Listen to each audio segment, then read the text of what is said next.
So, I decided to start a motorcycle vlog. It's going to be a lot of fun. But day one, I just come out from this cafe I was at, and there's bird poop on my helmet.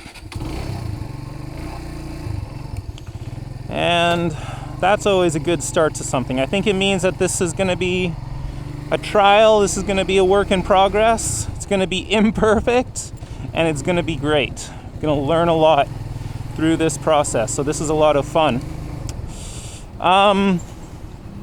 Where do I want to begin?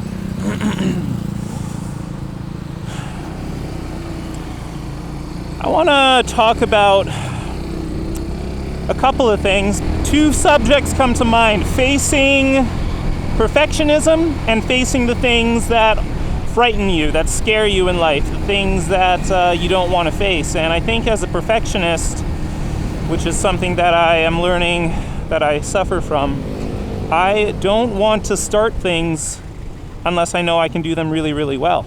It's more terrifying to face the prospect that I may fail than it is to never do anything in life and to never try things and learn and grow. And that's how you learn and grow, is you try new things. You see what's out there. You see what's in this big wild world that's on offer.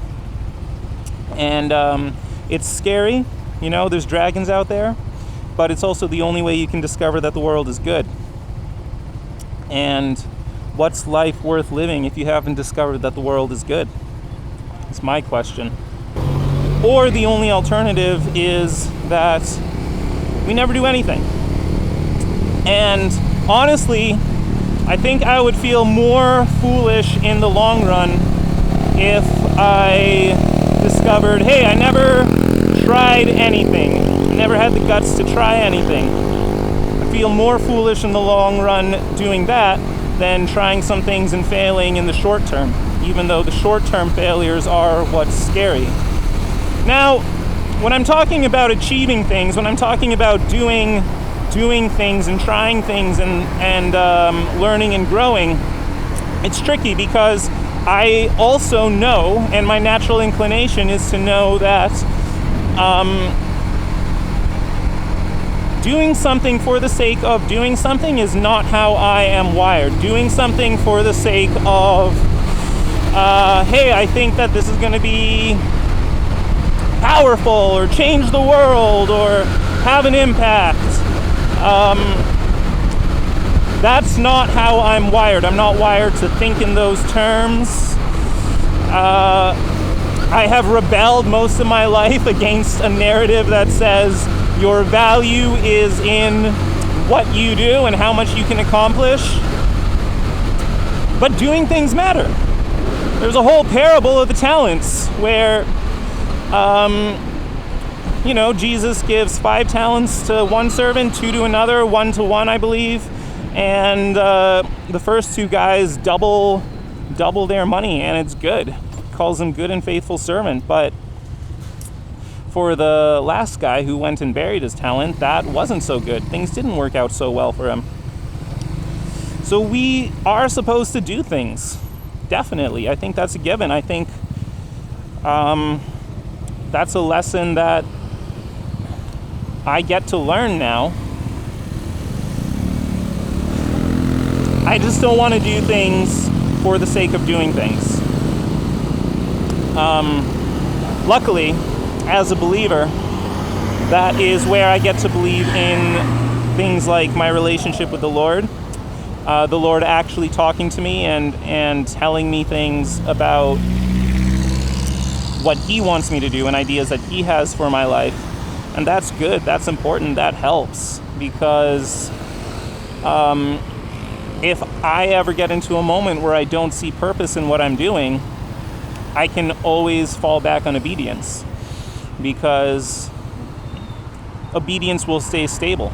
And that's a good place to be. Simple obedience is a good place to be with God, I think. And in life in general. I don't think you're going to go too wrong if you are, to the best of your knowledge and ability and understanding, choosing obedience. And if it's unclear, I don't know. God help you. All right, here we go.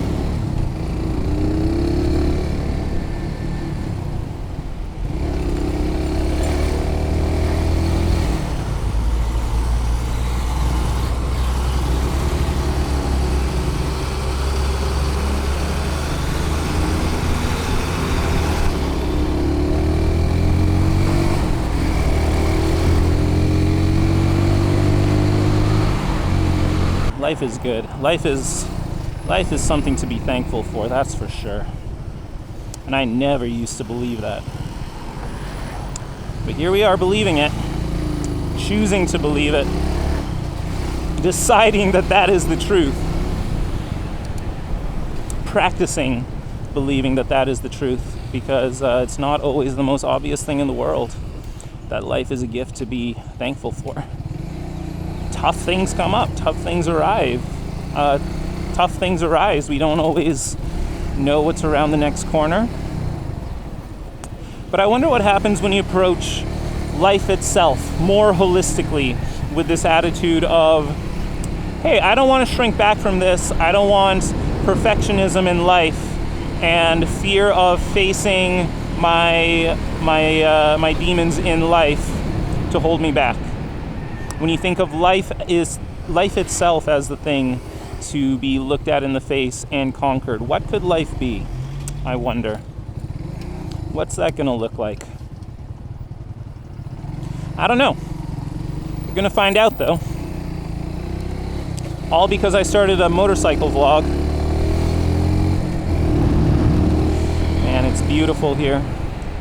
Gonna have to go for some longer drives, film some things, record some things, talk to people, all that.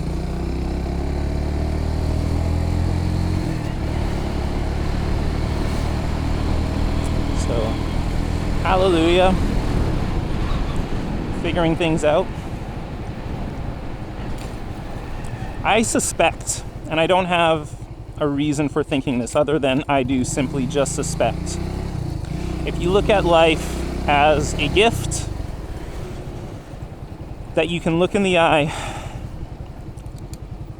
and face it, then that's where gratitude comes in, and that's where gratitude is something that you get to be, that gets to be your default, that gets to be where you live. Sweaty cap. Sweaty cap. I would love to live life from a place of gratitude because I was willing to look life in the face and find the blessing that it is. That would be a wonderful thing to have. That would be a wonderful gift. To see and know that life is only a blessing through and through because I was willing to look it in the eyes and go for it and not be afraid of the failures and not be afraid of where things might go wrong.